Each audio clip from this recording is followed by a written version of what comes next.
Ayan, laking grouper, nahabol siya. Laking grouper guys, nahabol siya. Oh, first cast. Bluefin Trevally, wow. Swerte yata tayo ngayong araw guys. Yan. Kung hanggang dito nanonood ka pa rin, yan, shoutout sa'yo. Thank you. Sa mga tropa natin na walang sawang sumusuporta kay Sabang Angler. Grabe, unang hagis natin guys, sinalubong kagad ng Bluefin Trevally. Good size pa naman. Hindi upgrade yung hook natin pero hindi siya matigas din kahit papaano. First catch natin sa unang hagis agad. Bluefin Trevally. Woo! Napakaswerte natin ngayon mga par. Thank you. Unang hagis, may ulam agad. Tagal-tagal pa naman ako hindi nakatikim ng isda. Kahit tanghaling tapat bumira. Pero targetin natin yung humabol na grouper guys. Ang laking grouper talaga yung humabol sa kanya. Hindi ko lang alam kung nakita natin sa camera, pero malamang nakita natin eh. Try natin Dito lang siya naglanding Dito lang. Malaking grouper.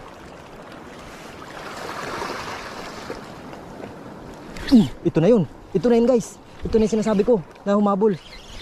Kasi nakita ko, hinahabol pa ulit na mas malaki. Ang laki. Putik yan, ang laki. Patay, 1 kilong honeycomb. Grabe ka swerte. Thank you, I love you. Ang laki guys. Napapahubad ako ng sombrero sa wala sa oras. Guys, grabe. Ito yung pinakamalaking honeycomb na nahuli ko. Mas malaki ito dun sa mga nauna kong nahuli. Kikiluhin natin ito mamaya guys At ayan yung Bluefin Trevally. At siya, mas malaki siya sa bluefin. Yung huli natin na bluefin malaki rin yan guys, pero mas malaki siya. Di ba?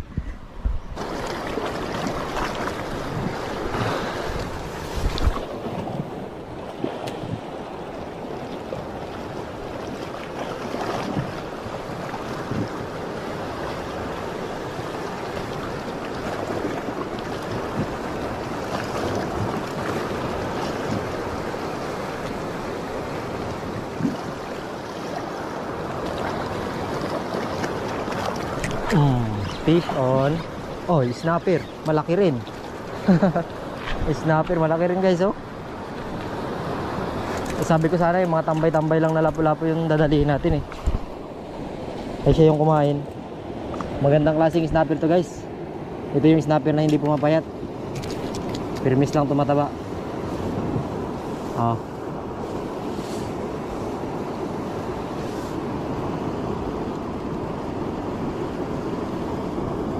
Pagkatanghali na pala guys, hindi na yan sila masyadong ganun ka-active kagaya ng maaga pa. Pero syempre, gugulangan lang natin yan. Kakagat yan. Andyan lang naman yan sila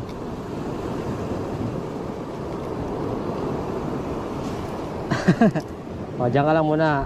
At mamaya na kita ilalagay sa box, baka tumalon ka na naman. Natalon yan Okay. Ulitin natin, hanap tayo ng tambay dito. Yung mga tambay na yan, nandiyan lang yan sa gilid. Ayan. Labas dyan. Fish on. Isang tambay na naman ang nadali. Isang tambay na naman ang nadali guys. Yan, ganyan ang gawin nyo guys pag medyo mainit na. At hindi na sila masyadong active. Ay putik yan. Wait lang. Bitawan natin to. Kasi palakihin pa natin to. Kasi maglaki pa yan siya na konti, pero hindi na rin masyado guys. Nahawa ko bigla Parang may kamukha kasi siya. Kamukha niya yung mga binitawan ko rin dati. Bluefin Trevally o mulmul. Hindi ko sure kung mulmul. Pero parang Bluefin Trevally, kulay blue or parrot fish. Biniragad ng isang tambay.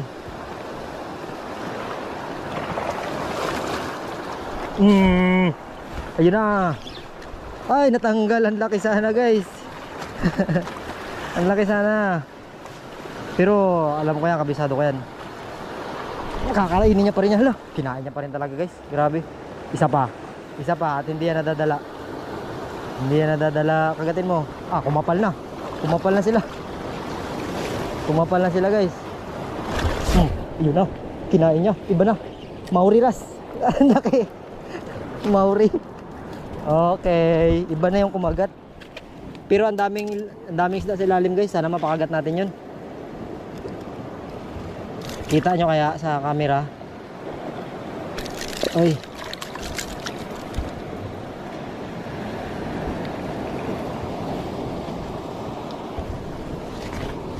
Check, baka tatalsikan ng camera natin.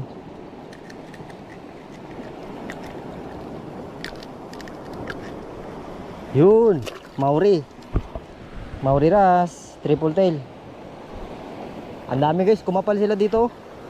Mamaya na tayo mag-cast dyan sa malalaking alon para makahuli tayo ng GT. Dito muna tayo sa mga makarami. Masaya to eh. Aba. Dinakma ba? Dito naman. Titit. Aba. Tilapia, parang tilapia lang guys. Huli. Huli siya. Ganon ulit. Maori ras, triple tail. Oh. Pasensya na kayo at matagal ako hindi nakakain ng isda. Tutudasin ko kayo. Uy. Pagka ganito bigla ko namimiss yung gunting ko guys. Bigla ko namimiss yung gunting ko eh.